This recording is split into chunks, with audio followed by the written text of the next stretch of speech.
Okay, Megan, you can just tell me when to advance. All right, sounds good. So yeah, the sounding board was formed in March and met first in April. It was basically formed to address sort of what long-term solutions that the city of Bend could be, putting forward to address our houseless neighbors. You can see here on the sort of continuum that this group is specifically tasked with the shelter and camp part of the, full city of Bend's response to people experiencing homelessness. The next slide. So this is who is on the sounding board. You can really see, I want to go over each person because you can really see the diversity of this group. One of the things that this doesn't show though is how many city staff aren't mentioned here who have been doing some amazing work for this group. I, as city councilor, am on this group. Barb Campbell is also on this group as a city councilor. We have Scott Winters here as the Planning Commission representative. We have 2 representatives from the HLC. And we have an affordable housing representative, we have a BDAB representative, an NLA representative, and then we also have Stacy Whitty, who is another service provider. Because of this group, we really have robust discussions and a really large knowledge base, and really work hard to come to consensus with sort of this very dense work of amending code language. And we also have public comment at each meeting. And I just wanted to take a moment to thank Susanna for being such a wonderful leader of this group and putting it together so quickly and working with other staff to produce so much work product for us to review every couple of weeks. Our role is to develop a set of recommendations for the city of Bend, for the city manager to amend the Bend Development Code to allow varying types of shelter citywide. In other words, sort of how can we take away any barriers to moving forward quickly with a variety of shelter types in order to meet our council goal of providing shelter for 500 of our neighbors in the next 2 years. We have had 5 meetings since April, a very aggressive schedule. And we hope to have, sorry, my screen just did something funny. We hope to have a package of amendments to the Planning Commission later this summer. Can we go to the next slide? Here you can kind of see what the meeting topics have generally consisted of. Basically all meetings after the first meeting have been very involved and really like into the nitty gritty. Everything from sort of what is the definition of shelter types to zoning to specific needs for our city, to sort of what each type of shelter must provide. So we are in this sort of June area right now. Thank you for the little circle there, I appreciate it. And oh my gosh, my screen just keeps dying. And we are, going to be moving towards having this to the Planning Commission very shortly, which is really great. So can we move to the next slide? So this is why we're doing this. Basically, the Bend Development Codes allow shelters only as temporary use and only in certain zoning districts. Campgrounds are only allowed in 2 commercial zoning districts. And the sounding board's work will really recommend amendments to allow types of shelter citywide. I'd also like to add that recent legislation making it easier to site shelters has an expiration date, and so this group is really planning for the future. So there's no delay or reason why we couldn't continue to move forward with haste in order to create more shelter opportunities. So I think next Susanna is going to go over sort of the work we've done, and then Kathy Austin is also going to help out with some specifics, and then we're going to come back to those sort of key questions that were on the last slide for this committee. So Susanna? Yeah, great, thanks. And I've had a lot of help from Pauline Hardy and in planning, and Elizabeth O'Shell from legal. So can't take all the credit for all this stuff, but and a lot of other folks as well. So one of the things the sounding board has come up with is basically looking at 3 different types of shelter types or buckets that sort of a whole bunch of different concepts for housing or shelter can fit under.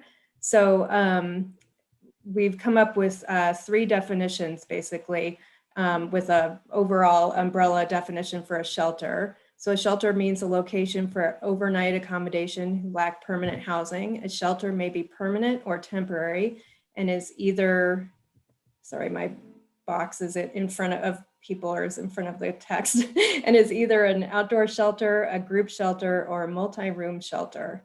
So a group shelter means a building that contains one or more sleeping areas or is divided by non-permanent partitions furnished with cots, floor mats, bunks for use as a shelter. So that's what you'd think of as Shepherd's House, or the new low barrier shelter that we just opened, or formerly our winter warming shelter, which will hopefully be, run on a permanent basis now that the low barrier shelter is open. So the multi-room shelter means a building that contains separate sleeping rooms that for use as a shelter. And that is sort of like the Bethlehem Inn. So separate rooms. It can house a variety of families, single people, different types of folks. But the main thing is that it's separate rooms. And so also Project Turnkey, which the state has funding for, would fall under this bucket, the multi-room shelter. And then outdoor shelter means a site on which multiple mobile or permanent units are placed for use as a shelter. So that would be the Veterans Village, and we've got some examples. Hi, John. Yay, glad you're on. So we've got some examples locally that we'll go through as well. So those are the three primary buckets, and the sounding board has agreed to these definitions just at our last meeting, which was on Wednesday. So it takes a long time to make sausage in this virtual environment. So I think we have the definitions pretty well solidified. So again, examples. Shepherd's House has 30 beds. Our low barrier shelter has 70. Multi-room shelters, just to give you a sense of size, Bethlehem Inn has 148 with varying room sizes. And then the Redmond Project Turnkey project is 25 rooms. Other Project Turnkey examples and examples we're looking at throughout the city are between like 30 and 60. And then the outdoor shelter examples, we've got Veterans Village, which is 15 sites. St. Vincent de Paul's Micro Village Center, which is 10 sites with a community building and a single family residence. And then just in Southern Oregon, there's a nonprofit called Rogue Retreat, and they have been developing with the city of Medford an urban campground with 120 sites. And I'll show you a picture of that in a sec. But you can see that there's sort of like these varying needs of different people that are experiencing houselessness. And we feel like these three categories kind of captures the needs of most people. And we looked at what other cities have done too, and feel like this is reflective of what other cities have done as well. And you can see that there's varying sizes, but we really need like a lot of variations citywide to accommodate the folks we have in our community.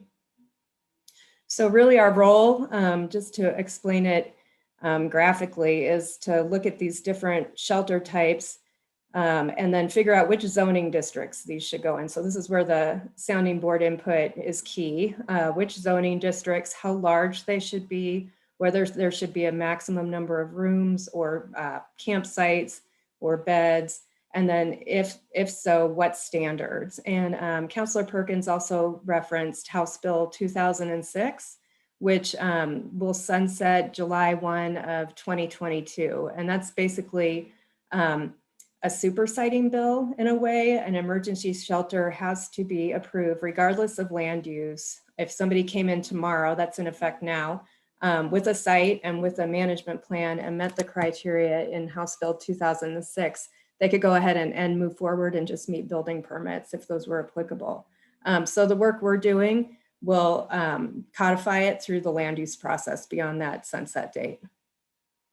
One thing we haven't talked about yet with the sounding board, we talked a little bit about it, but the idea of private residences, so in single family zones, being able to house somebody like in their driveway or behind their house or whatever, in an RV. So we've got that provision right now in our wildfire RV ordinance. And that, I think that will actually go away when the COVID emergency order goes away at the end of the month. So we should maybe think about that, John. I hadn't really thought about that until now, but but we're looking at allowing those in residential zones. It's kind of another option for folks, because a lot of homeless people who are experiencing houselessness might just need a safe place to stay. They're not comfortable going to a shelter. They maybe have a relative who can provide them with a RV or a place to stay for a few months. And it could be something that is really valuable. So just in terms of the outdoor shelter concept, locally, we've got the Veterans Village. So this is developed by the Bend Heroes Foundation and Central Oregon Veterans Outreach. This was their initial site plan, so it actually was scaled back a little bit, but they've got 15 units, parking spaces here. They've got about a 2,500 square foot community facility where they'll have laundry.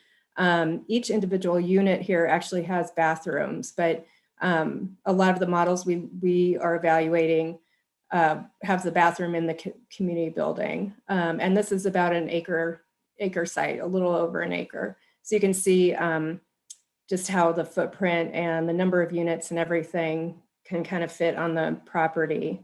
And then, oh, this is Veterans Village as well from their website. And these were, this is actually St. Vincent de Paul's micro unit development. So you can see there's 10 kind of tiny cabins. They've actually got a single family residence here that'll house a family, and then also a community facility here they have showers and restrooms and things like that in there. So they're got sort of like 3 different models or 2 different models basically on this site. And this is a fairly small site. I think it's a third of an acre. So they're making a lot of use of their property here. And both of these applications were approved through a super siting process. The legislature offered, I think, a year and a half ago, which is called 4212, House Bill 4212. Lynn McConnell managed these approvals, and it was a super siting bill. And so these came in kind of under a fast track allowance, but what our outdoor shelter sort of bucket of housing types would allow, these would be allowed in the city and in different zoning districts. And so that's what the sounding board is really working on. This shelter, this is just an example from a place in California. These are called pallet shelters. They're kind of popping up everywhere. It's totally run by solar. It's a really amazing project. It's for women and children. And then this photo is of the Rogue Retreat in Medford, the urban campground. So they've got 120 sites like this. And I think they're looking at funding to get some of the pallet shelters for some of these. Let's see. So group shelters, as I mentioned before, Shepherd's House and then the low barrier shelter are examples of those. And then locally, Bethlehem Inn, the Project Turnkey, this is the motel in Redmond that will be converted. And we can also have, smaller, less kind of institutional or, more home type developments that would match this individual room shelter. We have residential care facilities kind of tucked away throughout town. You wouldn't know that they are a residential care facility, but they are in there. So we want to make sure we are looking at these smaller options that might fit into different residential districts as well. So the sounding board, we've been working on this code language, and all of the shelters must provide some sort of on-site or on-call management, restrooms, trash receptacles. If you're going to have a waiting intake area, that it be large enough to accommodate the anticipated number of clients. And then co-location. So you could have kind of like the St. Vincent de Paul model. They've got the single family residence that would probably qualify under that multi-room shelter, but they've also got the tiny homes that would qualify under an outdoor shelter. So we want to make sure that co-location of different shelter types is allowed if the site is large enough to accommodate that. And then any shelter needs to meet all building codes, fire codes, things like that. So shelters may provide meals and dining, clothing and laundry facilities, showers, daycare facilities, case management services, and referral services, overnight and daytime accommodations. The low barrier shelter, it's only for overnight. So some shelters may want to provide shelter during the day for folks. So we don't want to limit what they can do, but we wanted to list out some things that may be included. So adjoining neighbors are aware that these things are allowable. They might have a need for pets, spaces for pets, things like that. And then overnight camping is provided through our safe parking programs, which you all approved a few weeks ago, I think, or a month ago. And then other facilities to support the shelter use. So coming back, now that we've kind of given you an overview of what type of shelters we're looking at, we wanted to come back to this process about notification and type of processing, type of process to use when reviewing these types of shelters. So I'm going to go back, and Kathy, if you want to talk about this. Sure. I was thinking it might be helpful if some of the newer counselors aren't familiar between the type 1 and type 2, if Pauline wanted to just briefly describe that, and then I can talk about our discussions about that. Would that be okay? Yeah, that would be great. Pauline, I can't see you. Are you able to? Yeah, I'm here. Great, good, okay. So the main differences, I think, between a type 1 and a type 2 is the notification process. So for a type 1, there is no notification process. In a type 2, there is a notification process to the neighbors of the proposed project. Another difference between a type 1 and type 2 is that a type 1 is there is no discretion allowed in that decision. So whatever standards that get adopted, they have to be very clear and objective, whereas a type 2 decision does allow some discretionary in the decision.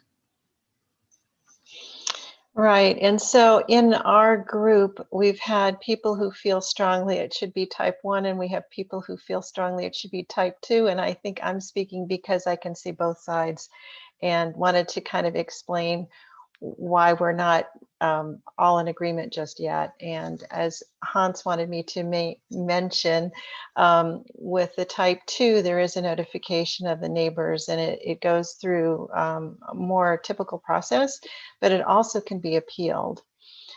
Type 1 is favored by the folks that have done the Veterans Village. That's what they did, and it was very quick, and it's certain this is what you're going to do. It gets approved and you move forward. So I think there would be a shorter time frame for type 1, but it isn't very flexible. There's no ability for staff to look at it sort of a creative approach, that it has to be very clear and boom, this is what we're doing and this is it. In the type 2, you have the flexibility to do something more creative, but at the same time, you are notifying neighbors. And my concern is that neighbors might feel that they have the ability to stop it or make changes, when in fact, there really isn't that much flexibility. And so we don't want to give people a sense that they're going to be empowered to do something and then get frustrated when they can't. And so I can see that on the one hand, the type 2 would be more creative, or have the option to be more creative, but it also has the ability to upset neighbors and to be appealed.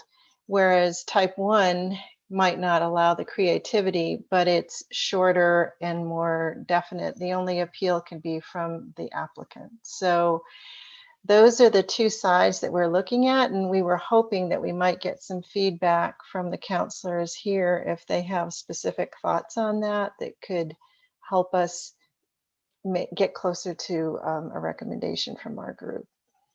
Did I say that enough, Susanna? Did I miss anything? I think that was great. Okay. Yeah. Do you want us to just discuss now? Oh, well, I think it would be helpful. I just didn't know if there was anything else that needed to be presented. This just popped in my head when you were talking. Has any thought been given to And I want to preface this by saying I'm not in favor of complicating the code because I want it to be easy to understand and to use. But is there any thought on some types of shelter might be better to do type 2 and some might be better to do type 1, depending on how potentially impactful they might be in a neighborhood, maybe depending on size? Is that something we could think about, or should we, or would it be better? I think it probably would be better to just pick a type, but I could see maybe like this type of shelter is less impactful and really we want to just get it done in a clear and objective way. This type of shelter is bigger, more complicated. Maybe they want, like Kathy, you said, a little flexibility to move around. And also maybe it's more important for the neighborhood to have notice of that. So that's just kind of what came into my head when you were talking. Mm-hmm. Yeah, I don't know. I'd have to check in with Pauline on that and how staff would accept it. Perhaps the applicant could choose one or the other also if they felt like they really needed some flexibility. I honestly, Pauline is going to be the one that's going to answer that, but I like the discussion on that. We have not really talked about that specifically. Well, we're still diving into the 3 different types of shelters and the different zones that they'll be allowed in. So right at this last meeting, we were focused primarily on the outdoor shelters and whether or not that should be a type 1 or type 2. And maybe in residential districts, maybe it's a type 2, but in the commercial and the mixed use districts, maybe it's a type 1. Those are the questions I think that we need help answering. And then as we get into the other types of shelters, maybe they're type 1 primarily, but I think the outdoor shelter was really the one that we were focusing on. Yeah, that's true. Well, and I think also too, while we were discussing it, I think there was a general consensus that a type 1 was maybe the ultimate goal. But as we were trying to come up with what are the maximum units or maximum beds in certain areas, and then how we calculate, do we do it by, like with the outdoor shelter, do we do it by square footage of the property? Does it have amenities on it? And the type 2, the appeal of that is because, we feel like we haven't quite solidified a lot of these development code, kind of the specifics of it. And so having it as type 2 definitely gives it a flexibility so that someone could come in and kind of do, the intent of what we're trying to allow. But I think it seemed like type 1, it was kind of the easiest, clearest cut. But we don't want it to be a type 1 if we're not sure we hit the numbers right. And so that it's kind of maybe it starts out as type 2, or maybe some of the types of shelters in certain zones, we feel comfortable enough to make it a type 1. I do like that flexibility a little bit of maybe splitting it up. But as we continue on and have more meetings and then get feedback from the public and especially the people who have managed these sites, they're really helpful in kind of understanding a little bit more the nuances of it. So we might point out too, the only other small consideration is that type 2 may have a little bit more expense or cost associated to it than type 1. Not significant enough necessarily to sway the decision, but we should mention that as a consideration we discussed. Yeah, and I asked Lynn if our Affordable Housing Advisory Committee could help offset some additional costs, and the answer was yes. Of course, it always depends on how many funds we have, but so you're right, Hans, that did come up, but I think we could probably handle that aspect of it. And we were going to talk next, I think, Susanna, on how we figure out how many go in each zone. So maybe after we have that conversation, you counselors, you might have additional input on this discussion. So yeah, and go, someone have something? Sorry, Susanna, Go I just ahead. wanted to add one, just make sure and see if Councilor Schenkelberg wants to weigh in here before we move to the next thing, and two, that I very much agree with the concern about creating a notice and comment period, but not explaining to people what it is they can and can't affect. Because I think it is misleading or unfortunate for people to believe I can block this in my neighborhood when that is not what they can do. Mhm. So I just, throughout the process, and when you guys are getting your public input, being very clear about, that I think is super important, and weighs on the decision of, how much notice to provide, because just providing it, I think in itself implies to people you can block this, which is not what we're trying to achieve here.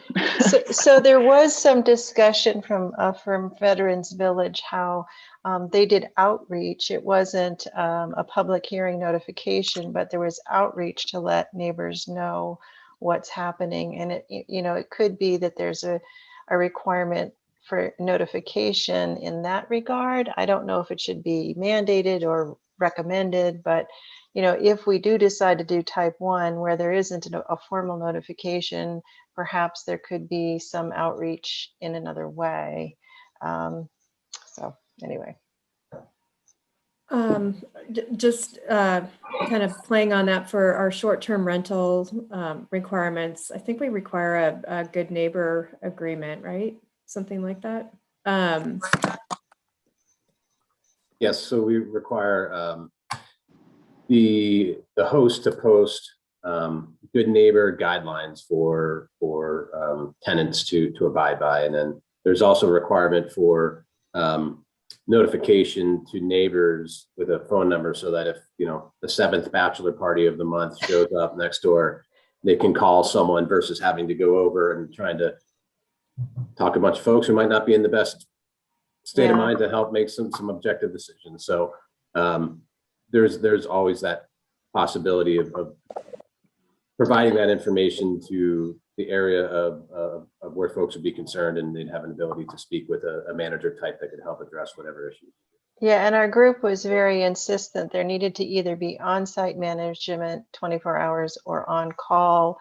And so that information could be either posted on the site or given in that kind of an outreach. But the intent was, if there's a problem, there needs to be a number you can call immediately, or someone whose door you can knock on. So yeah, makes sense. Yeah, I think like my input, as Melanie kind of was suggesting, is that we kind of break down the barriers of kind of what the intention and impact of noticing people is. Like, if we're just telling them it's going to happen, then I think that we have to be really transparent on, like, we're informing you. And like, I mean, it's just kind of part of that local government aspect of, like, you're telling people, and like, maybe they'll have an option for appeal and maybe they won't. And how do we make sure that's transparent? And really explaining the difference and why we're choosing like one type of notification versus the other. And how do we kind of create the energy or the outreach to make sure that the neighbors truly understand what that means, especially like the humans surrounding that are like, I don't feel like I have a voice. And they're like, oh, well, you had this opportunity. But in that opportunity, and I think we've talked about this in a bunch of our meetings and a bunch of the onboarding, is like, everyone feels like there's an opportunity until there's like bulldozers on the ground. But what we actually know is that like the decisions made like 3 months before there's even like equipment there. And so how do we kind of create that bridge, and like, what will that bridge look like? And how do we make sure that bridge is like as clear as it can be with how complicated like land use is? Yeah, it sounds like the issue is going to be more in residential zones than it would be in commercial or light industrial. And so, that might be, where it's going or the type of land it's on might dictate, it's great to get this feedback and ideas, and something that our group can continue to discuss. Mary came on. She probably has something legal to say. Sorry. Hi, everybody. Sorry, I know Elizabeth's been the main lawyer, and apologies if you guys have already talked about this, but just a question. The way the short-term rentals and actually our marijuana facilities works is how we have access to neighbors, and the good neighbor policy is that they also have an operating license. It isn't our land use code, it's our regular code, and they have to apply annually for an operating license. So I was deeply involved in the code drafting, and one code did not go to the planning commission. One code only went to council because it was our Bend municipal code. So I guess my question was, is there any discussion of needing some kind of operating license, just your mechanism for requiring operators to do things like have a number or notify neighbors?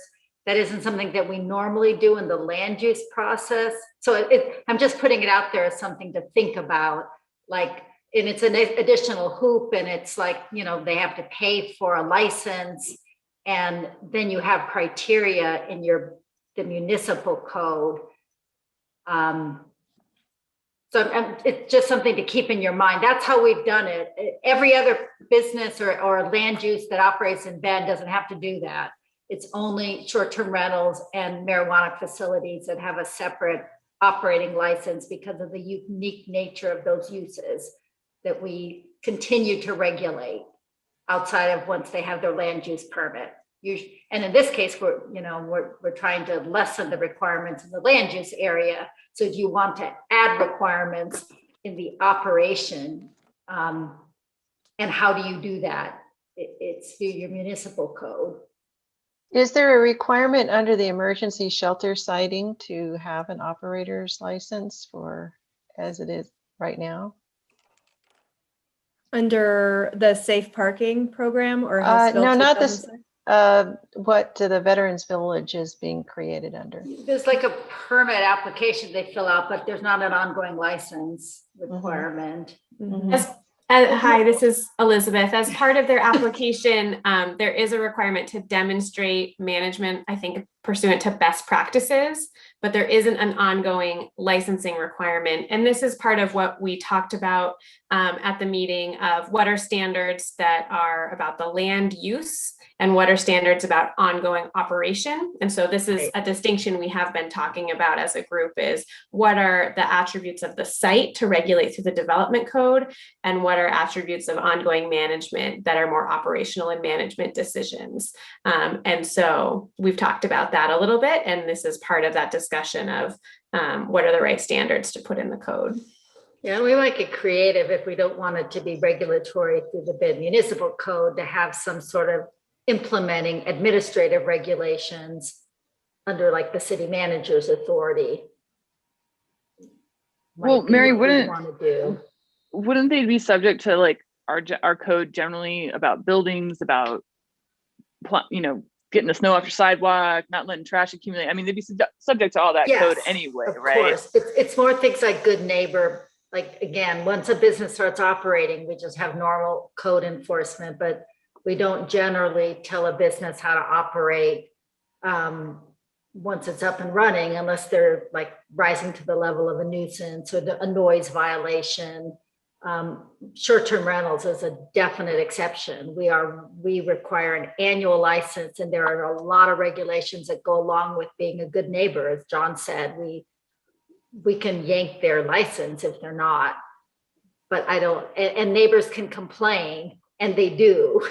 So that's something you definitely want to think about. Do you want to create a system where neighbors can complain? So, and Councilor Campbell joined us. Hello. Hello. This conversation started out with trying to solicit feedback on how we want to review shelters. So is it a type 1? Is it a type 2? There seemed to be some interest in seeing perhaps type 1 in commercial and industrial areas, and perhaps having a type 2 in residential areas is kind of what I took away from it.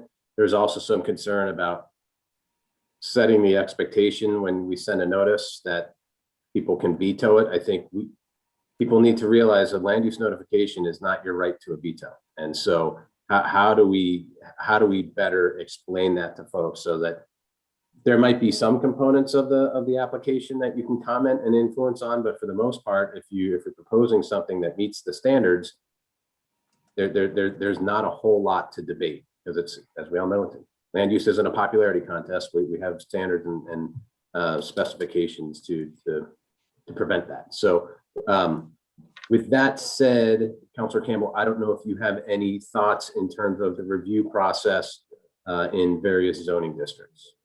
I do. I am one, I think it's just personality types, honestly, and we can just choose one way or the other. I am of the type that if I get notification, but there's nothing I can do about it, I would just as soon not even get that notification. But I realize very well that that's just not all people. Some people would rather know about it. I think that a good neighbor agreement is an excellent compromise between those two things.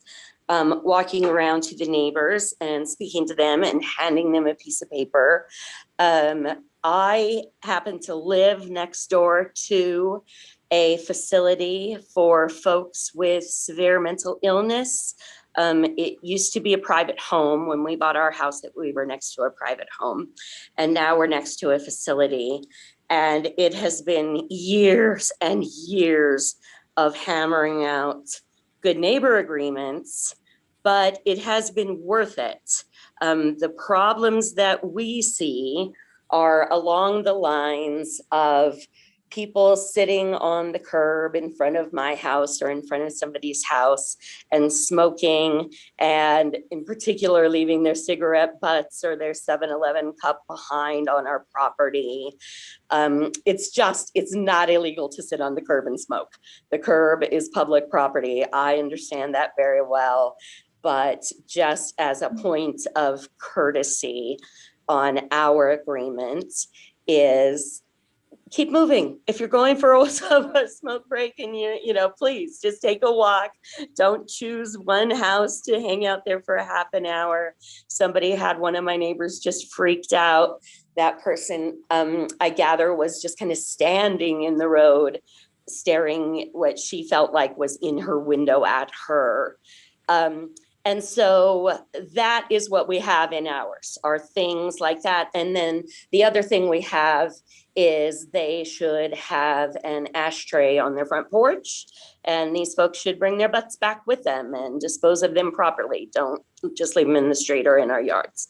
So all of those things, there's no law in the world that we could, use to enforce any of those things. And that is exactly why they're in good neighbor agreements.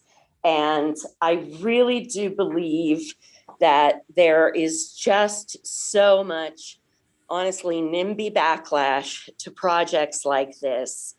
I feel like if we can take away these relatively minor problems, disagreements with the neighbors, then that just puts us that much further ahead.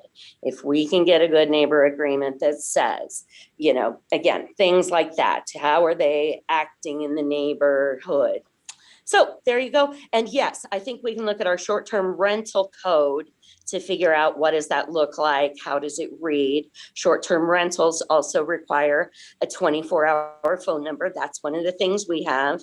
We know who to call in the middle of the night if we don't want to call the police. So that is what I think. Thank you. Excellent. Thank you.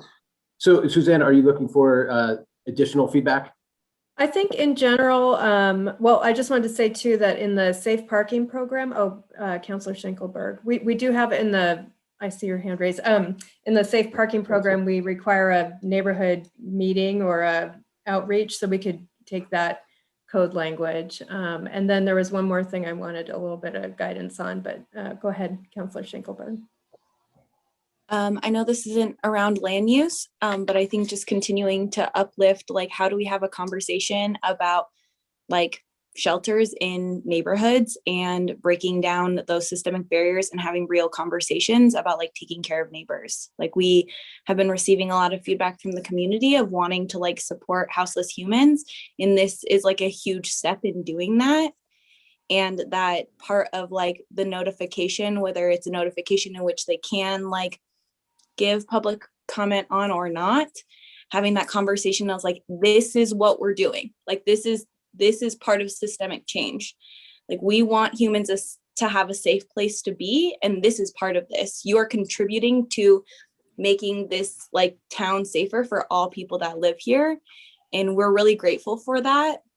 And having that as also part of the notification. And it's like, you know, it's a PR thing citywide, but also when we're having conversation with those neighbors, really talking to them.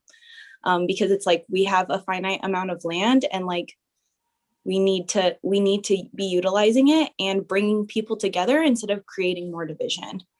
And it makes me really excited to think of that, like bringing communities together within the neighborhoods. And like, this is what we're doing. We're supporting everyone that lives here in Bend. Like, the council has been really clear on that, and everyone has been really consistent on it. And I feel, and I know, only speaking for Councilor Perkins, because her and I have talked about it, like, we feel very fiery about this. And we need to support the humans that live here. And that is why we're making this decision. And there are a lot of other people on this call, and a lot of other in the sounding boards, the service providers, and that's why we are having these conversations, and they're so important. And that is like hoping that somehow we can also convey that as we're having the land use development conversations and as we're going into residential zones. And maybe them going together so that like the information is all there, like informational and the land use information, so that it's not just like multiple flyers coming to them and being like, the city is sending us another piece of paper, and having them translated, and all of those pieces that are just so important to break down those systemic barriers. Rita, I will just do a friendly reminder, because there are 3 counselors in this meeting, we cannot bring into this meeting the opinions, thoughts of another counselor. That is the road to breaking the quorum rule. Do you know what I mean? We noticed this, didn't we? Oh, is this yeah, but we still can't have, can we have, maybe I'm just flat out wrong. If it's a public meeting. I think we're okay, Barb. Okay, great. Thank you. So Melanie's hands up. I know that Susanna wants to get some feedback on some other items, and we still need to get the parking. So just a little. Yeah, I just want to give just to make sure it's really clear. If I had to pick one, I would pick type 1. But maybe we can look at where we might need to either give the option or ask for type 2, as long as we're clear about what that means for people when they get that notice. And then I had one other thing, but I forgot it. So that's it for me. But I just want to be clear.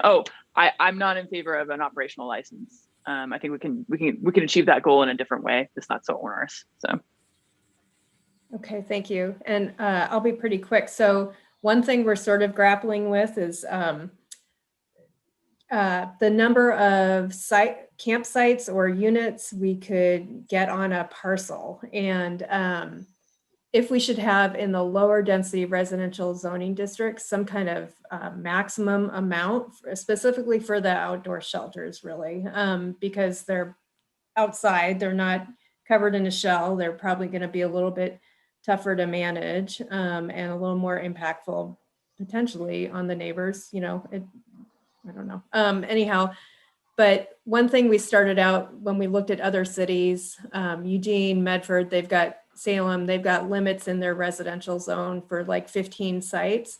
But then we started looking at if you have a larger site, like the Veterans Village site, like an acre, and we honestly, our land is so expensive in the RL zoning districts and the RS zoning districts, we're likely not going to have that much demand for these or that many opportunities there. But if somebody has a large parcel of land, should we be looking at more like a proportion per square foot of the land? And so, you know, Veterans Village, St. Vincent de Paul, and actually Dawn's House, one of our safe parking projects, is all about 400 square feet per like pad, so per site.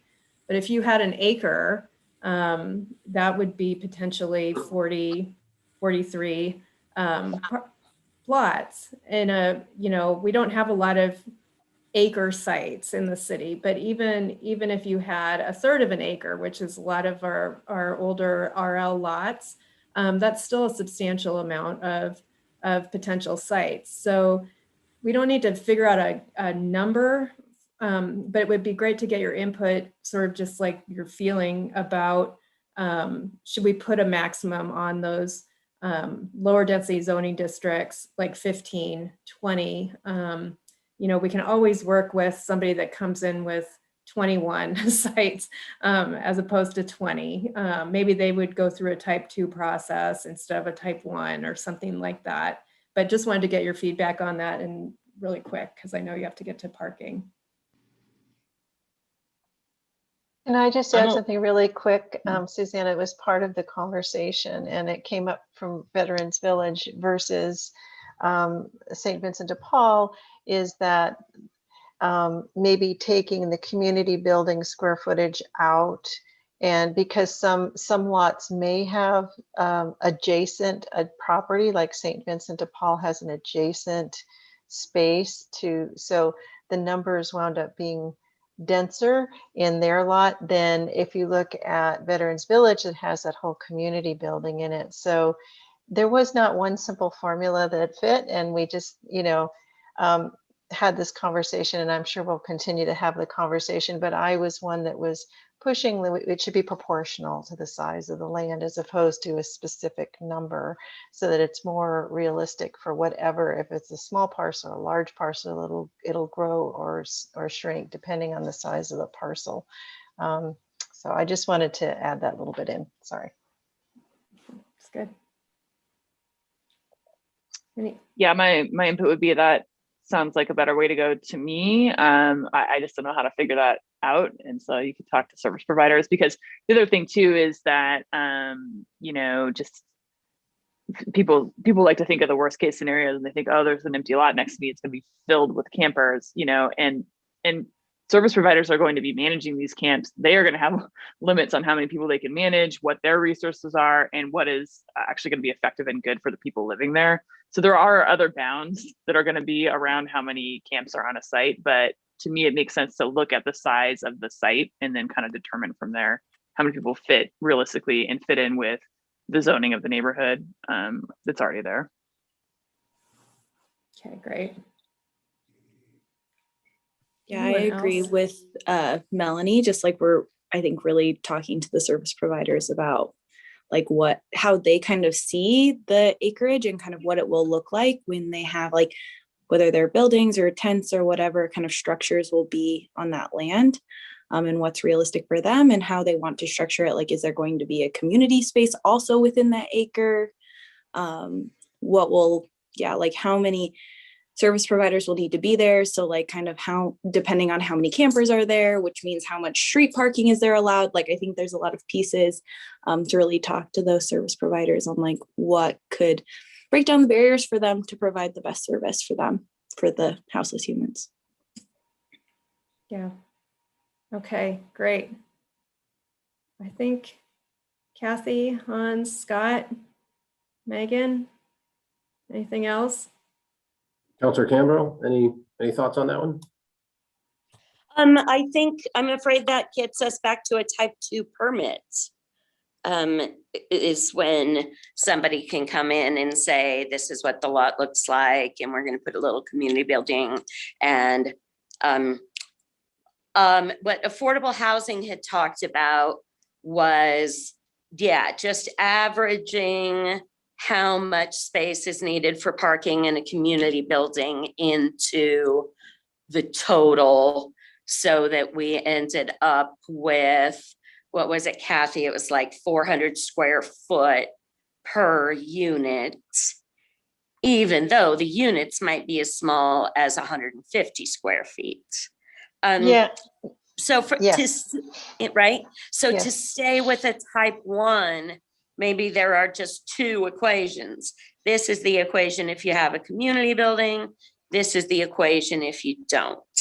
And that equation is still clear and objective enough for a type 1, maybe.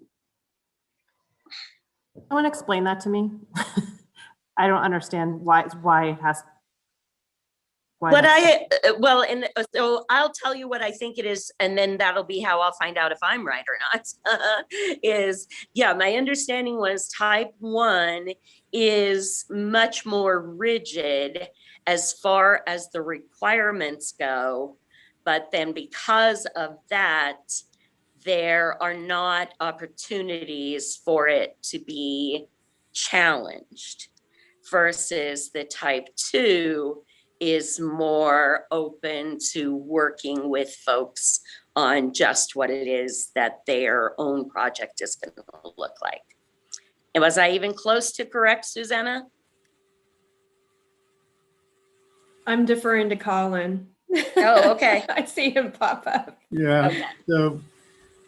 the real test for what can be processed as a type 1 application versus a type 2 application is the application of discretion by the decision maker. So if we're going to process these as planning applications, if there's any discretion that's applied with any of the standards, criteria that we use, then we really need to do it as a type 2 application.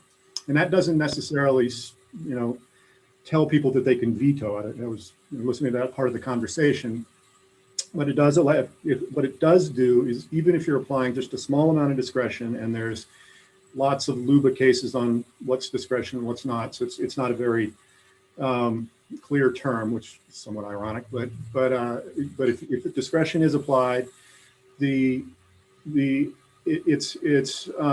puts the application into jeopardy, because what could happen is that any neighbor who feels as though they should have gotten notice and should have gotten an opportunity to comment and didn't, will have an opportunity to, in the future, it could be down the road, a year or two down the road, they find out about it, they say, I should have been noticed, they appeal to LUBA, and LUBA basically invalidates the application and tells the city we have to go back. So as we're crafting these code standards, I'll be working with the city attorney's office when we look at what the regulations are, and just kind of do a risk assessment on what's the best. And we'll kind of continue this discussion as we move forward, with the understanding that I think that the council's goal is to keep it as a type 1, but it's really dependent upon what those regulations are. You done? And then Hans, you have a comment or question? And you're on mute.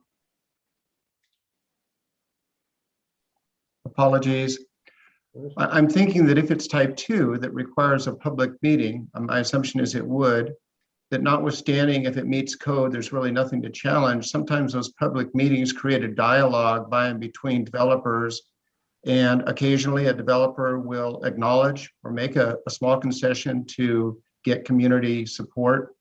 So I just wonder if that's an opportunity to get more community support, understanding that we would need to be clear to people that if this meets code, there's nothing that the developer of the site needs to change, that it might promote some dialogue and maybe some community support would be my thought, in terms of maybe there's a reason to want a type 2, particularly in residential. That's where I see the likelihood for the biggest pushback, frankly. And Colin, correct me if I'm wrong, but they won't necessarily require a public meeting. When we're talking about public meetings, Hans, I think you're talking about the neighborhood public meeting. Certain applications trigger that. And if it's a new development for site plan review, Colin, does it have to have a structure of 10,000 square feet or greater to trigger a neighborhood public meeting? Yes, so there for land divisions, new buildings, 10,000 square feet or larger, conditional use permits, zone changes, and there's a few other ones. So as it's written, if they were moving into an existing building, then it would not trigger, even if it was a type 2, it wouldn't trigger a neighborhood public meeting. But if the council and the committee want it to, all of these to have a neighborhood public meeting, we could just add that to the list of application types that have to have the neighborhood public meeting.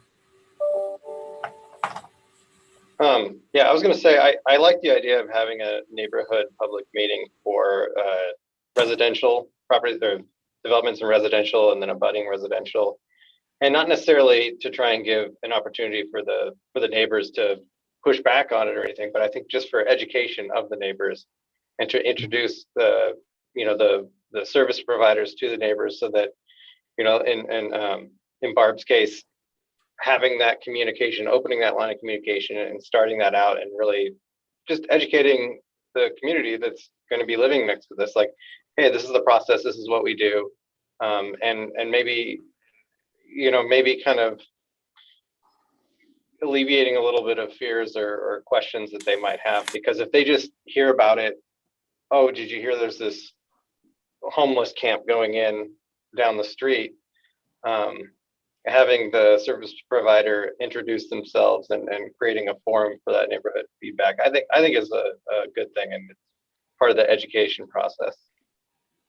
And if not required, Scott, certainly it's part of what anyone would do as best practices. I think the outreach ahead of Veterans Village was very well received by the Boyd Acres NA, because it wasn't a surprise. They were part of the dialogue. It was just really a positive way to approach it. So if not mandated or regulated, at least part of a best practices approach. So I just, Conversation. I know we're getting close to time, and but I think this is a really good discussion. And I want to say I agree with what Scott said about the potential value of those meetings. I just want to make a point that what I'm hoping this code will eventually do is allow more shelter types in more areas across the city, from small to large, and that a small service provider could maybe step up and buy a house, right, and start providing homes for our houseless neighbors there. And that I just want to be wary of us asking service providers who have already been underinvested in, who already have a hard time just doing the service, to also kind of become PR and know how to run a neighborhood public meeting and know how to get neighbors on board. Just to contrast, like a large developer, a Polish or somebody, they pay people to do that exclusively, right? So just to keep that in mind, that when we're asking them to kind of enter into this developer world and become sort of PR people for themselves, plus providing all the service, that we just need to be mindful of that, of what we're asking people to do, and think of, is there any way for us to support that? Is there city resources or other ways that we could support those neighborhood meetings if we're going to ask for them? Could city staff or somebody be there that works on this issue to help everybody understand the bigger picture of what's going on, plus what's happening here with this shelter? Just something to think about as we're talking about these meetings. Could I ask though one question on notification? I know it used to be that only homeowners were mailed notification, and then there was some discussion, particularly in the southeast elbow, of notifying renters. And I was wondering, if we're talking about notifying the people that live around this, chances are there'll be a significant number of renters. Is that notification going to the physical addresses or just the owners now? So under the current code, Kathy, it's to the address or the physical owners. And then with the House Bill 2001 amendments, we are proposing that the tenants get noticed as well with any mailing. Does that include neighborhood association meetings? Do you happen to know, Pauline? With all the notifications that I do, all neighborhood associations, the recognized ones, get a notice as well. That's great. Thank you. But to be clear, it goes to the land use chair, doesn't go to the whole neighborhood association. Good discussion. Susanna, Pauline, do you have the feedback that you're looking for to keep this moving? I think so. It's a very iterative process, so we'll be back. And your next sounding board meeting is? Oh yeah, July 14th. So we're taking a whole month, and we'll be focusing back on the code amendments, and then we're going to be doing kind of a web-based storyboard survey type of thing that we'll be rolling out, or at least it'll be in draft form by July 14th. So, yeah. Great. Okay. Thank you very much. So we will transition to parking. Megan, were you looking to say something? I was going to say, thanks so much for your input, everybody. Thanks for all the work that this board is doing. Really, really thank you for giving your time. It's impressive. And withstanding all of the public comment. So with that, we will shift gears and have a follow-up conversation on parking. There was the work session we had with council about a month and a half ago regarding removing the parking minimums throughout the city. I'm joined by a number of folks who can help provide a little bit of background or color commentary as necessary. We have Allison Platt, Russ Grayson, Colin Stevens.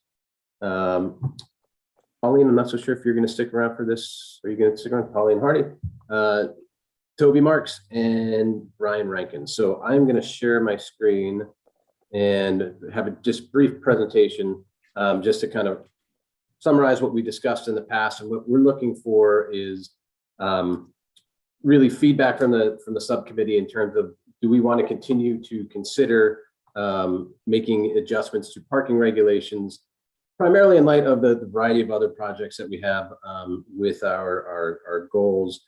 And I've got a list of other items, but it's essentially it's a resource conversation. And if we want to pursue it, what are we going to do to make adjustments so that we can accomplish all the ambitious goals that we have that council has put together. So with that, let me see if I can figure out how to share my screen. And going back and forth, let's see, do you see kind of the, do you see the draft presentation, or do you see the presentation? You need to start the presentation. Yep, okay, hold on. Sorry about that. Let's see.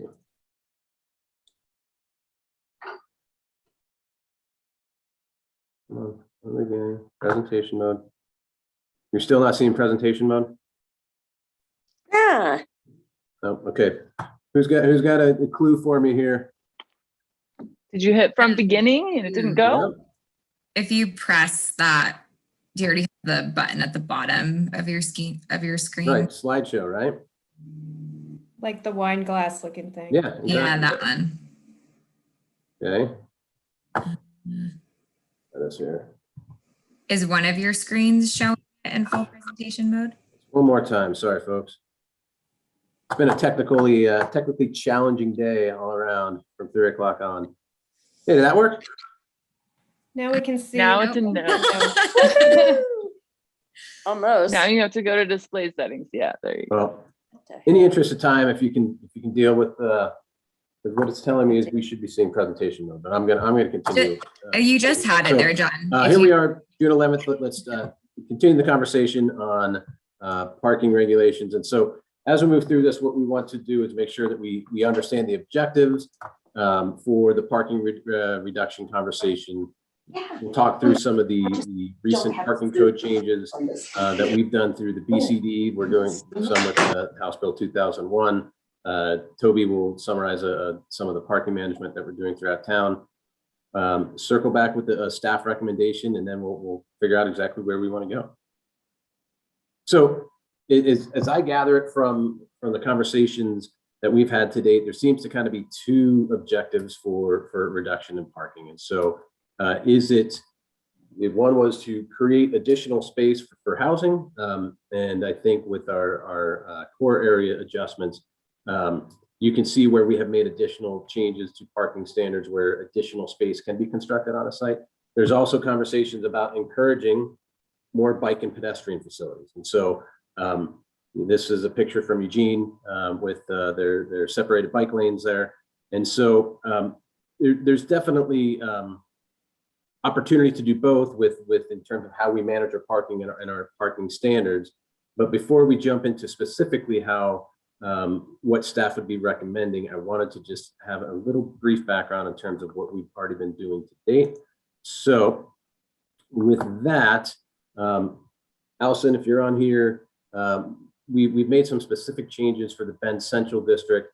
And Allison, if you're here, if you could briefly just run through how this diagram shows that there's additional space where you can build for housing based on the reduced parking that we have in the BCD. Yeah, so in February, we adopted a new code for the Bend Central District, which essentially makes it the area of town. Oh, maybe she's not on here anymore, so I will take it from here. No, John, we can hear her. John, you can't Brian, hear me. if you want to tee off on that. John. John. Yeah, I see you, Allie. I can't hear you. I'm talking. I think everyone else can hear me. Go ahead, Al. Oh my gosh. Okay, I'll keep talking. Okay. This is awesome. Allie, take it away. Okay. So we made changes to the Bend Central District Code, which essentially made it the zone in the city, or the area in the city with the most flexible parking standards. And so we did a lot of things to do that. Kind of one of the biggest ones related to commercial or non-residential uses is we simplified it to just Every non-residential use provides one space per 500 square feet of their building use. So one parking space per 500 square feet. We reduced the residential parking minimums, and then the biggest change was we gave every property in that zone a 10,000 square foot of building footprint exemption. So that image on the bottom right shows for every 10,000 square feet of building on every story can be exempt from parking. So if you're doing a 10,000 square foot building footprint that's 5 stories tall, you still don't provide, you're not required to provide any parking. So it's a really significant parking exemption for this area in particular. We've still haven't seen development, especially residential development, come in really under this code. And so, I think we still kind of need to see what this code does unlock. I know a lot of people are running pro formas, kind of coming up with projects in this area, but we haven't seen a lot really come into the planning application unless Pauline has kind of updates. We've seen more kind of commercial or office uses coming in, but so far to date, no residential yet. Yeah, maybe I could add on just a little bit. When Allison says we, that wasn't just a staff analysis. So we had, an external advisory committee. We had consultant assistance, facilitation, and there was actually quite a bit of, it wasn't quite a full-blown parking study that you would see like the citywide parking study, but there were attempts to look at the supply of on-street parking, kind of the existing utilization on certain blocks, and then quite a bit of conversation with the advisory committee at the time in that process. And then that moved into the code, kind of code drafts, code revisions. So it was a fairly detailed and lengthy discussion on this one slide that you're seeing. And we had a kind of a joint work session with the NLA, AHAC, our Urban Renewal Advisory Board committee members. I want to say there was even one more advisory committee, maybe BDAB was represented at that all kind of weighed in on a discussion that ultimately led to the adoption of this code. That kind of helps for context.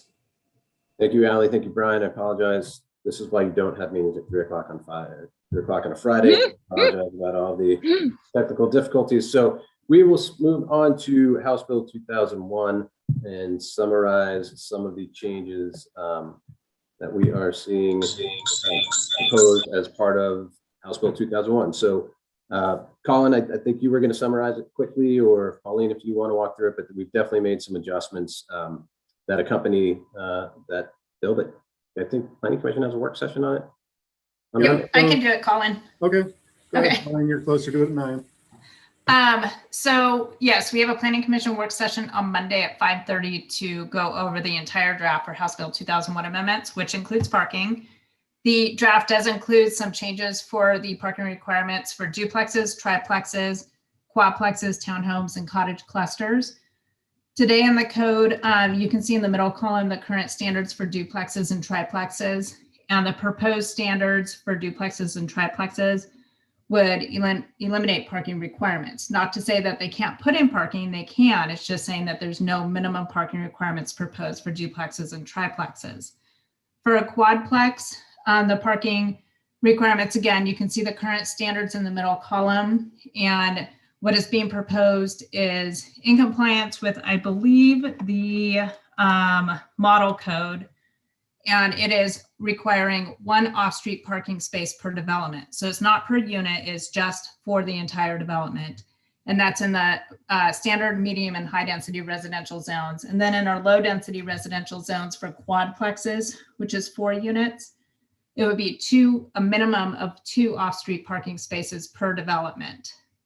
Townhomes, today we require 2 parking spaces per unit, and in compliance with, I want to say it is the OAR's Oregon Administrative Rules and the Model Code, it is proposing 1 parking space per unit. And we don't have cottage clusters in our code today. We have something similar called cottage housing developments. and what is being proposed is 1 space per unit. We also met with some representatives of affordable housing development, and the code today requires 1 space per unit. And I understand this doesn't have to do with House Bill 2001, but we thought it was timely since we're amending parking requirements. And so the current standard today for affordable housing is 1 space per unit. And after talking to representatives of affordable housing developments, they felt it was okay to reduce it to half a space per unit for senior housing and special populations. Thank you, Pauline. And if there are any questions on there, we can answer them now. If not, Toby, I was just going to see if you wanted to just briefly overview some of the parking management changes we've made in 2-3 minute summary, if you could do that. Sure, gladly. So as everybody know, we have followed the downtown parking strategic management plan for the last 2 years. It was a result of a 2017 or 2016 study, was adopted by council in 2017. And since the Downtown Parking Advisory Committee, that's composed out of business owners, residents, and other like ex officio members like the DBBA, Diamond Parking, and others, have implemented these strategies. We are now, the plan calls for 28 strategies that go from everything from creating a parking services division to build more parking all the way at the end. We are now at about 16 strategies that have been implemented. This summer, we go to about 19. So we're making our way through that. That plan is a data-driven plan, which means all these strategies, when we implement them, should build on each other when they're really needed. And they're really intended to mitigate and to mitigate challenges, parking challenges, and manage parking demand. Also, as you know, one good example for that is the Old Bend Parking Benefit District that we're running a pilot program right now that launched in January. And I think that is a good example of how we can implement parking districts that are beneficial to neighbors, and while also learning what's actually good and what's actually working, and be willing to be that open to say, this is what we're going to go for to try, and there might be some adjustments on the way, so that we can, especially as we're focusing more on equity, and make that an equitable approach to everybody across the board, right? And so I think that's where we're in right now. But I think what we can learn from that, whatever direction we're going in parking, is that there are tools that we can deploy if you're running out of space or if you need to manage certain areas. Great. Thank you, Toby, and really appreciate all your work on that as well. So with that, kind of wrapping up the staff presentation, I guess I'll get to the punchline. The staff's recommendation is really, we've implemented a lot of changes to our parking codes in various parts of town, and just based on the ambitious set of goals that we have currently, there's a capacity issue that we're bumping into.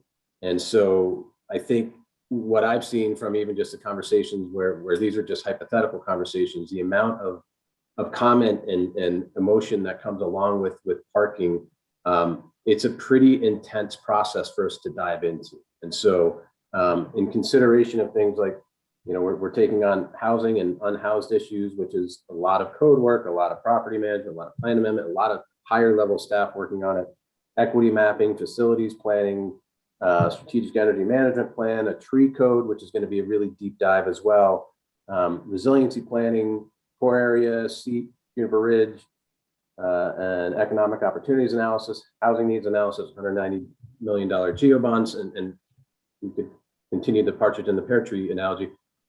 There's just a lot going on. And so if we're going to take this on, I just want to make sure that we resource it appropriately or we scope it appropriately. But again, with just I think some pretty progressive moves we've made in terms of parking adjustments, it might be worth our while to wait and see what happens with the core area parking, see what happens with 2001, and perhaps take on a larger dive into parking in another biennium. But that is staff's recommendation.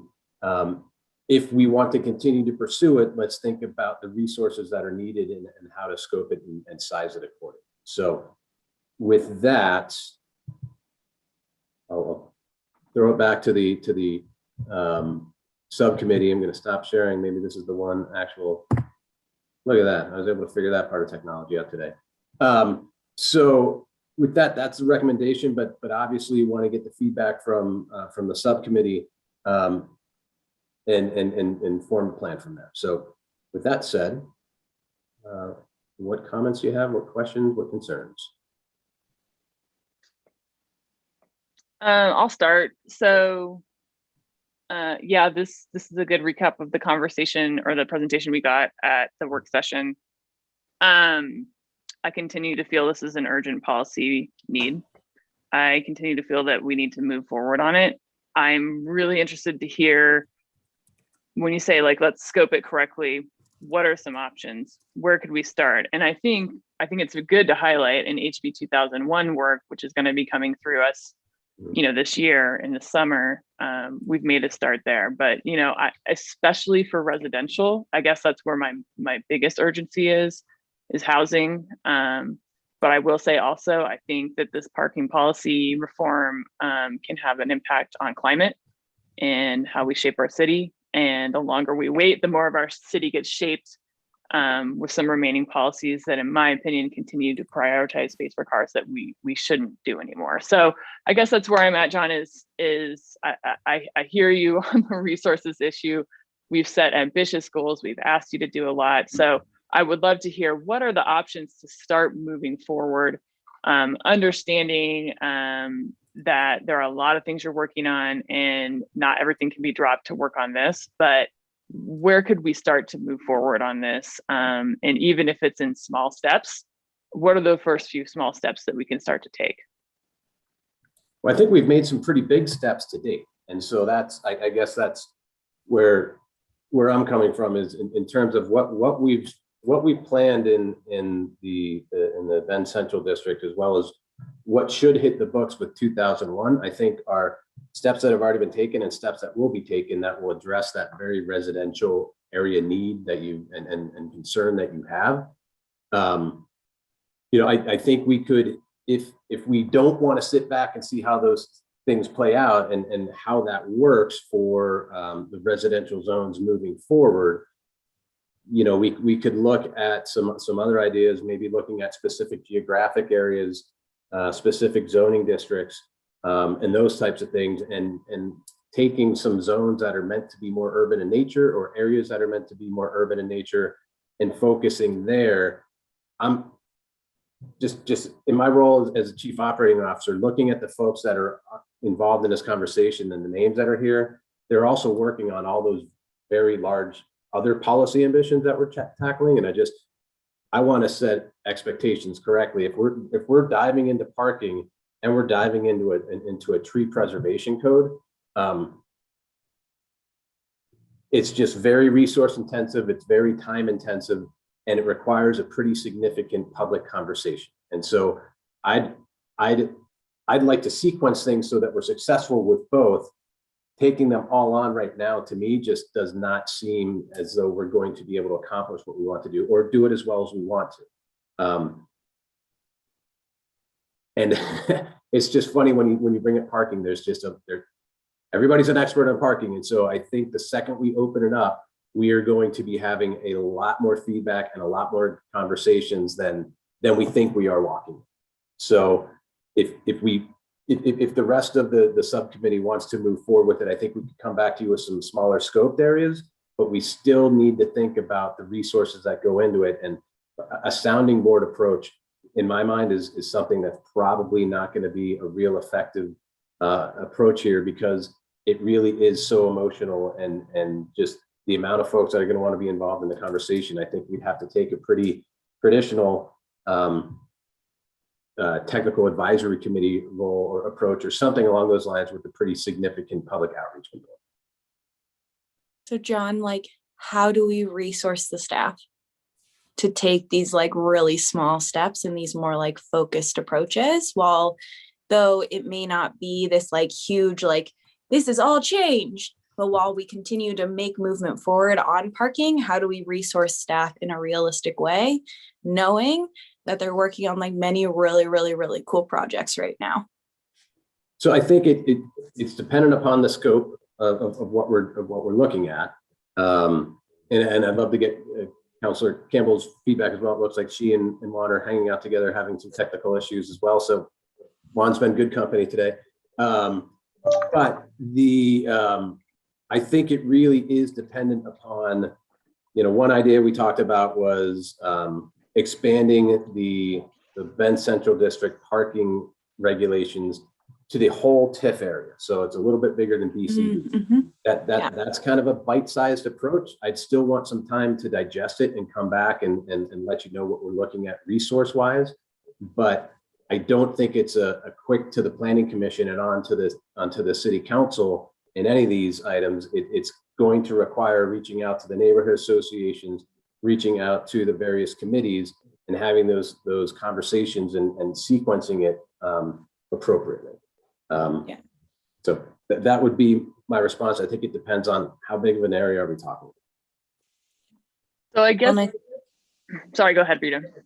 Well, and I think it's just as we are having this conversation, it sounds like there are many, I know that with council's pretty aggressive, I don't want to use the word aggressive, with our ambitious and fruitful goals to provide for this entire community. And we know that city staff are working really, really hard on many different things. And so how do we continue movement forward and maybe have an impact that we're looking towards? Maybe it's not something that we're going to see tomorrow, but we're like, oh, and then we're going to have this conversation and then this conversation, and then we're going to see the impact. So have it on a timeline that we're kind of, as this current council, can track in some way. I guess I don't think that's a detailed answer in any way, shape, or form, but something that we're able to kind of maybe see in the purview. Yeah, go ahead, Melanie. No, Russ has his hand up, so let's let Russ talk. Yeah, well, good afternoon, everybody. Because Councilor Cleaver, because I'd like to dive into kind of your questions a little bit more. Because for us, just so you know, there's not that many projects that have come through that have not moved through because of parking. And we're having some aggressive, as John pointed out, we've got some pretty aggressive parking standards in a lot of areas. There are certain projects though where we do see issues and kind of they're in that core area, and Colin can elaborate more than I can, but especially on the small lot. So there's, trying to, as we talked about at the work session, those are those specific targeted areas instead of trying to go big. I think with the House Bill 2001, you're going to capture, and you're more, there's a big policy discussion you can have as that comes through of where you want to set those parking standards with all the work that Pauline has done with that group and their recommendations. For us, I just want to make sure that we're trying to tackle the right question, or, trying to answer the right question, because we are having success of getting a lot of projects out of the ground where, developers are kind of right sizing their developments already within our parking standards. So I want to make sure we're not missing something big from your vision around this topic of, are you hearing of certain projects that are not moving forward? Or are you just trying to get more aggressive with more units within, trying to recapture more units under existing projects? Right. I think that is part of what I'm thinking about, and that we need more housing types, not just more housing, but more housing types. We need smaller units, smaller prices. And I don't want I want to eliminate barriers to that. And I think parking minimums are a barrier. But that's, this is the type of information I was hoping to have in this meeting is, what have you seen that would be a good place to start the targeting? Is it a geographic area? Is it a certain kind of a zone? Is it starting in the core, expanding out from where the core is? That's kind of what I was hoping to hear. And I agree with Rita about keeping this sequenced in a way that it's not going to happen overnight, but we are thinking about it and continuing to work forward on it as we're tackling all of our other big projects. So, that's the feedback I'm looking for from staff, is where are some good places to start moving the needle forward on this, even if it's not, we're going big citywide right now, which I understand that's not the staff recommendation. Yeah, so I'll turn this over to Colin and to Brian for sure around kind of where we're seeing kind of because there are certain areas where, yes, we could probably tune the dials here and there, especially around the core area and trying to get things moving. But Colin, maybe you can give some updates on kind of what you're seeing coming through the planning office. Sure. I think probably the biggest challenges that we have seen are in areas of infill development, especially where there were land divisions that took place many, many years ago, like part of the original plats of the city. You know, some of these areas are actually within the Bend Central District. And I think we helped to address that by that blanket $10,000 or $10,000 square foot exemption for each of the properties. Because what happens is if commercial or higher density residential mixed use properties get broken into small units like a 50 by 120 foot lot, and then those get sold to multiple different people, it's difficult for those to redevelop because they'll have to fit the building and all of the parking on that small lot. And so where do we see these smaller lots? It's in the more central part of the city. A good example is along the Arizona-Colorado couplet. You see all of those buildings are very narrow and long. They have difficulty parking those because not only do you have to put a parking space in or minimum number of parking spaces in, but one of those has to be an accessible parking space, which has an aisle and a place for the vehicle to park. So I think those are some really good areas. So the downtown Bend Central District, the sort of Arizona, Colorado couplet, because that's got some newer, or that's got some commercial zoning, but then there's the mixed use zoning that's further to the south of that. And I believe a good portion of that is within the TIF area, but we could also look at other areas that have those similar characteristics. And Melanie, I can give you another example of a project that tried to come through a couple of years ago. It wasn't housing, it was a hotel, and kind of right next to the downtown district. And they just could not make their parking work. Part of it was they were trying to put 20 pounds of development into a 10-pound bag, right? But they were doing underground parking and they're trying to find, downtown parking agreements. That's where we have that $25,000 space for structured parking requirement, which is also a barrier to redevelopment if they want to go down that road. So that's where I think we would really try to focus, I think would be in those type of areas. And we can bring back different scenarios around that if that's the council's desire. But I know Brian's got his hand up too. Probably like to hear his opinion. Yeah, thank you, Councilor Keebler. I appreciate you narrowing the scope by using by talking about climate. So, I think when we first entered this discussion, I apologize, I wasn't there. Karen was there, Karen Swirsky. She did the citywide parking study and she's our planning parking guru. She just loves parking. I apologize, she's not here today. And so I think these discussions are really helpful because understanding that it's a big policy issue for you and that it's also related to climate as well. If that's true for the council, then I think what that does is it narrows the geography, because from just my perspective, it's an opinion, and maybe it's not the only opinion on this, but House Bill 2001 and the parking reductions there will apply broadly throughout the UGB.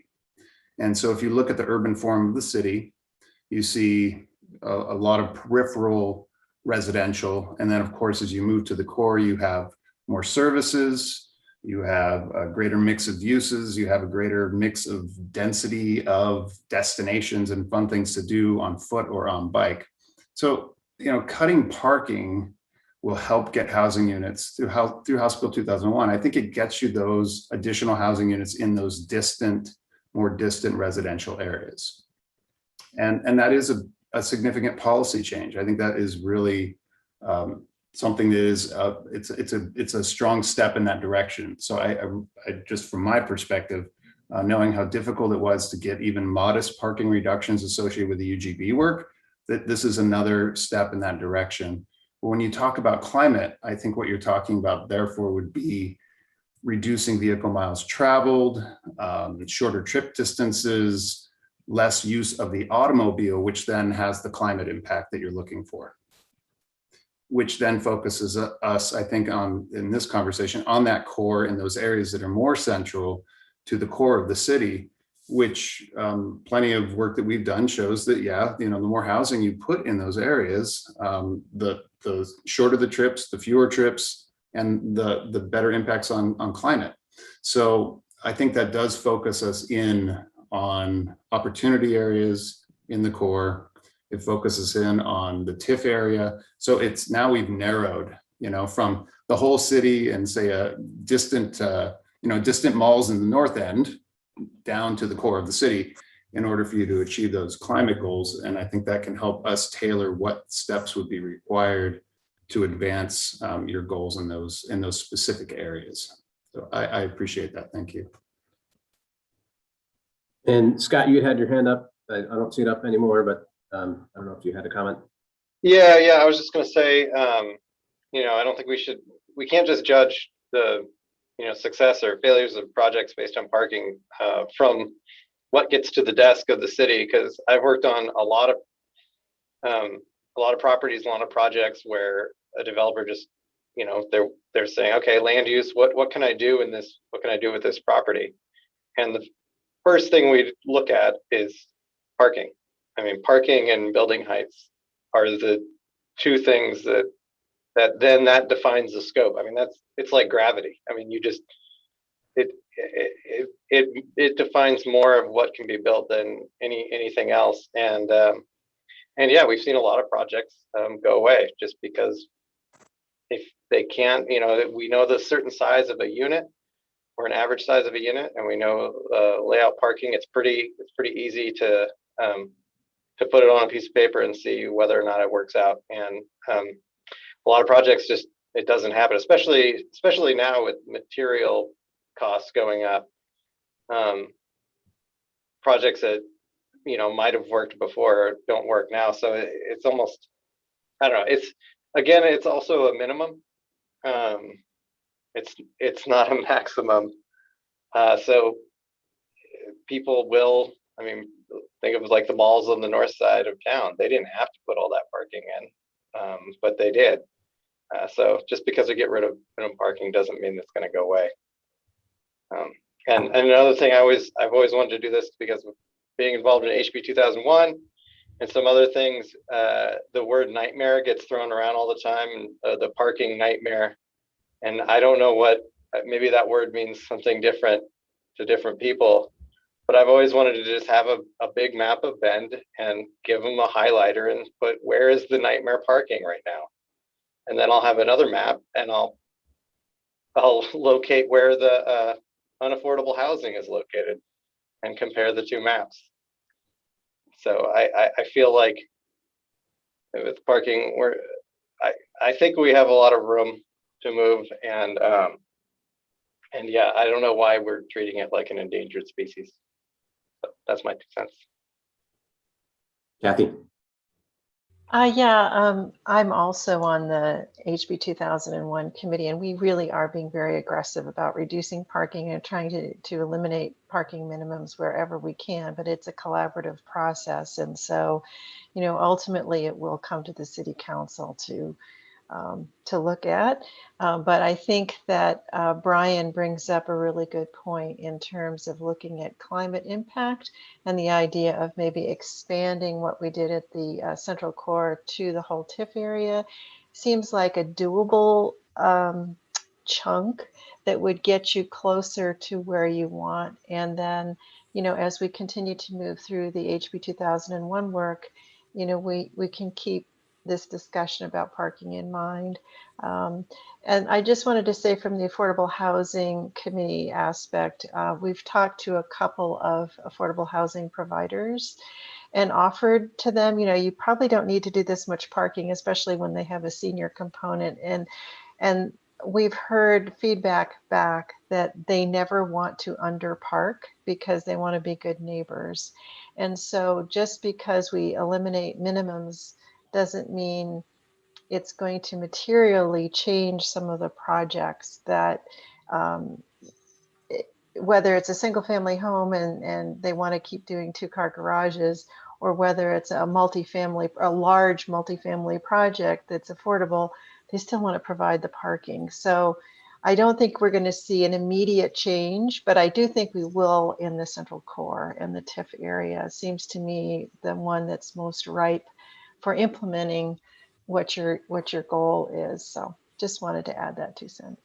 Yeah, and I got one more question around this too, because a lot of the parking problems that we see are directly related to commercial businesses. right? So you're think of, and I don't know if you want to call it a actual crisis, but where we get the calls and questions are around the 10 barrels, the cruxes, around OSU. And so for us too, there's those kind of, Colin and I know Colin has brought this up too. It's, we can cut parking requirements for commercial businesses and tie a lot of that to, just outdoor eating areas and outdoor, because we have a lot of outdoor areas and we have requirements that you have to park those outdoor areas. But I also want to make sure we're targeting the right thing when we do this. If you're after residential housing, that might be one answer versus commercial enterprise, or if it's both, we can definitely talk. I mean, we can bring kind of scenarios back for a variety of different types of development. And I think Russ, with your 10 barrel issue, to me, that would probably be something where Toby steps in and helps us manage those areas better. And we have that incremental plan that we're putting together. Toby, I don't know if you have any comments on that, but looking at parking standards in an area that's already very busy and quite popular, I don't think your parking standards are going to do much to address the issue. It's going to be more how you might manage it. Yeah, and so I think that's a good point, right? So Galveston, for example, is an interesting one, because the one thing that everybody in the meetings that we had last year, before we did Old Bend, the neighbors and even some business owners were complaining, well, you allowed this without them providing enough parking. And so my comment back to everybody in the community meeting was, so what do you want us to do? You want us to, you're not going to go back and close somebody down, right? Because everybody wants them. So I think that's a challenge, and I'm with Russ there.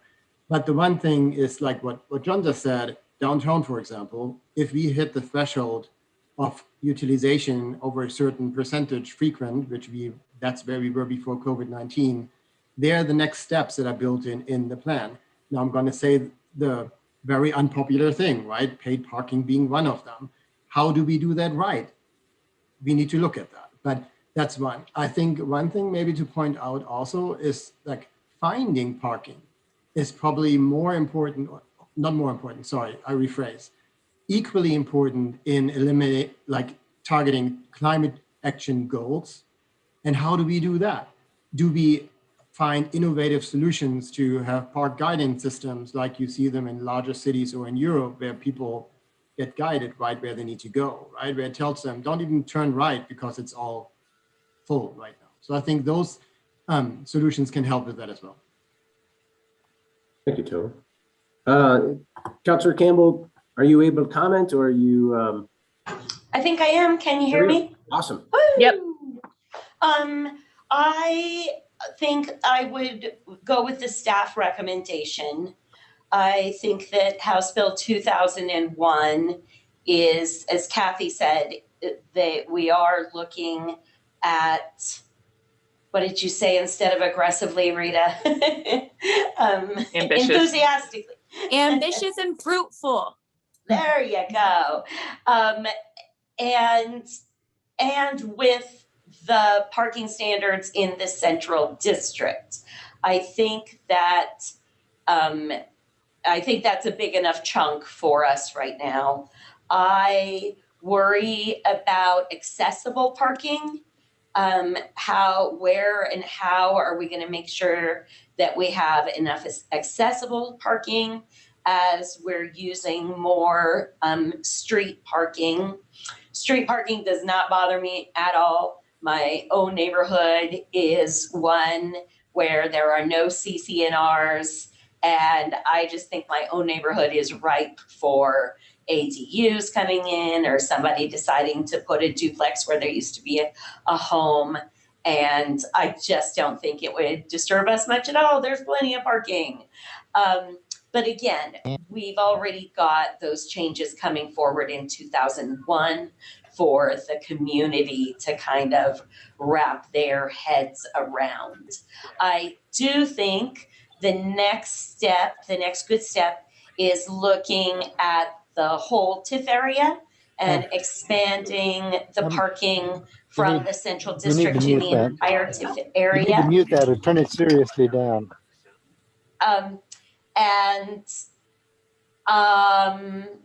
So TIF, yeah, because I think in the TIF area, we also have that goal of incentivizing development in addition to climate and housing. You know, right now we have that property has been ripe for redevelopment for a lot of years, and we keep kind of poking at the edges trying to get the right equation that's going to mean somebody finally puts some apartments there. So in closing, accessible spaces. How are we going to make sure we have our accessible spaces?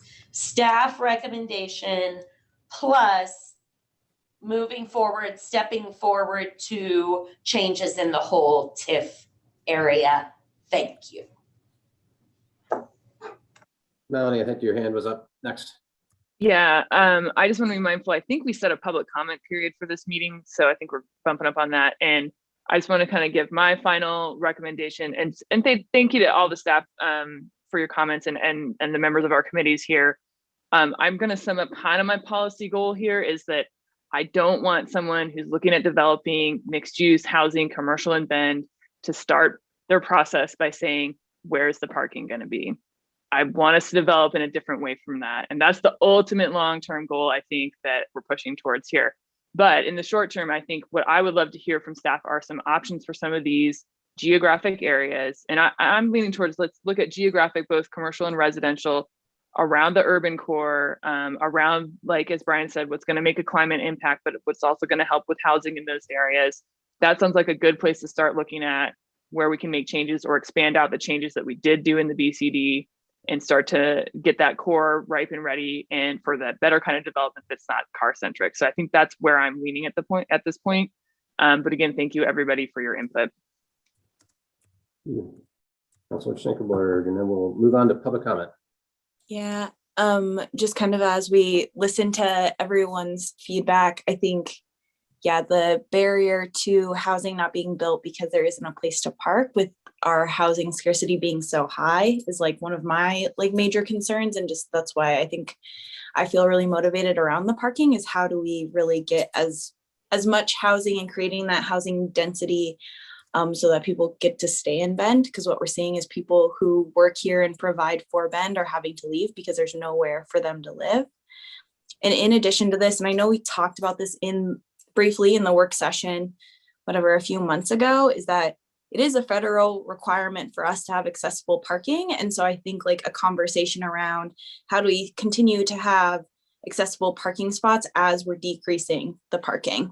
And I know that will be very unique to each development. And so I don't expect that we're going to have just the gold standard created in our next conversation, but just how we could navigate it and maybe how other cities have navigated it to make sure that everyone is able to access the services or access their housing, and also for humans that need accessible parking and how we kind of balance that.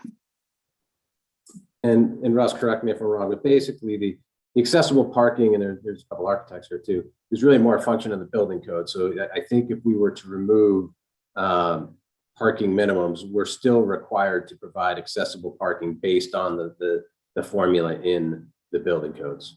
If we don't have a parking requirement, if there's no parking required, accessibility in theory doesn't apply. It's when we start requiring spaces, then the building code says if you have 1 space or 200 spaces, you need X amount of accessible spaces. However, that's the direction the council wants to go. And if there is an interest in getting accessible parking in, I'm pretty sure there's a way that we can work with planning and building to say the theoretical count would be put in X amount of accessible spaces, which I think would be, as Colin was alluding to, that would be a lot easier to manage. We would just have to figure out the right process to do that and where that code would lie. But there seems like there'd be a pathway to it.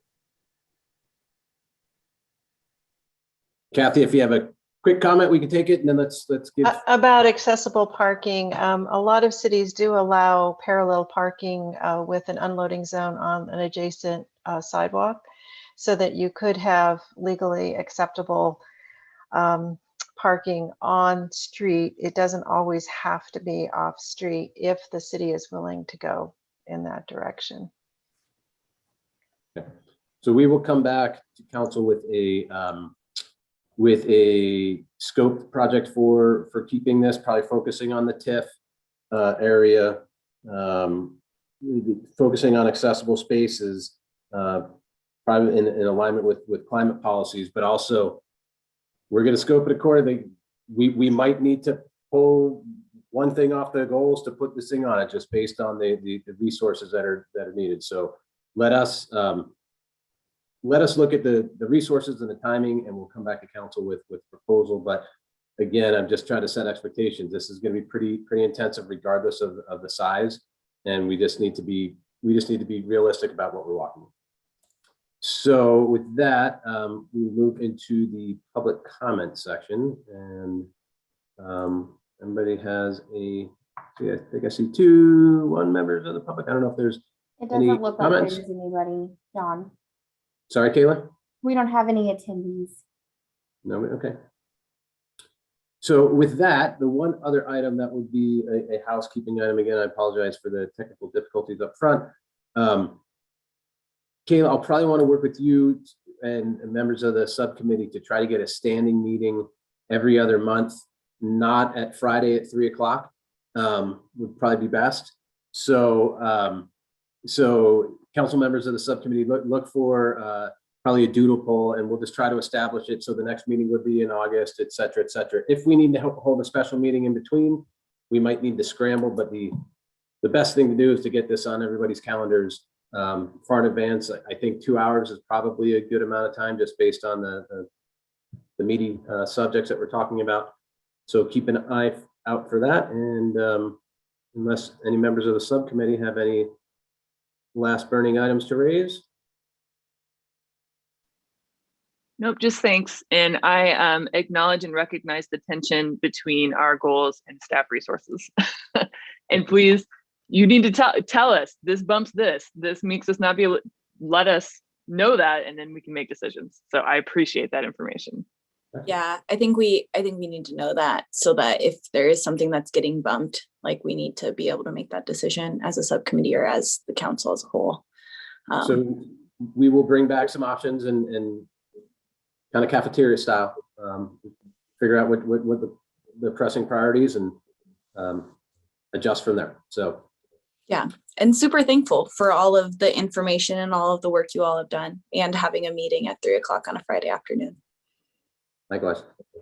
Thanks, folks. At 4:57, we'll call it a day. Everybody have a good weekend, and appreciate everybody's input.